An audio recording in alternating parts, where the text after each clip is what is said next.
আমার মনে হয় বাংলাদেশের লোকেরা বা কাশ্মীরের বাংলাদেশের চলমান নানা ইস্যুতে মন্তব্য করে আলোচনায় ভারতের ক্ষমতাসীন দল বিজেপির সাবেক সভাপতি এবং সংসদ সদস্য দিলীপ ঘোষ এবার নতুন করে বাংলাদেশ নিয়ে বিরূপ মন্তব্য করে আলোচনায় আসলেন তিনি। আর গড্ডালিকায় যায়। বাংলাদেশের পণ্য বর্জনের হুমকি দিয়েছেন ভারতের পশ্চিমবঙ্গের বিজেপি নেতা।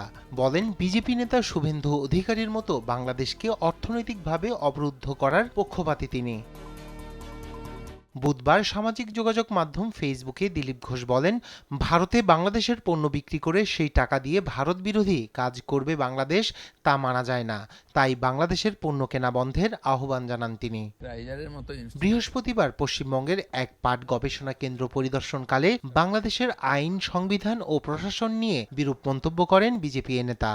নেই, সংবিধান নাই, দেশের সরকার নেই, সেখানে কোনো কিছু আশা করা যায় না। সেখানকার যারা হিন্দুরা বা সংখ্যালঘুরা তারা একমাত্র ভগবান ভরসায় বেঁচে আছেন।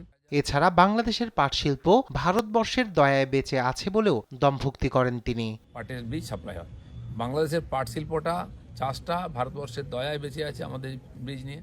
দিলীপ ঘোষের আগে বাংলাদেশের সংখ্যালঘু হিন্দু সম্প্রদায়ের ওপর নির্যাতনের অভিযোগ তুলে প্রতিবাদ করেছিলেন রাজ্যের বিরোধী দলীয় নেতা ও বিজেপি বিধায়ক শুভেন্দু অধিকারী। সে সময় তিনি ভারতের আলু, পেঁয়াজ বাংলাদেশে রপ্তানি বন্ধের দাবি জানান। বাংলাদেশের নাগরিকদের ভারতীয় ভিসা না দেওয়ারও দাবি তার।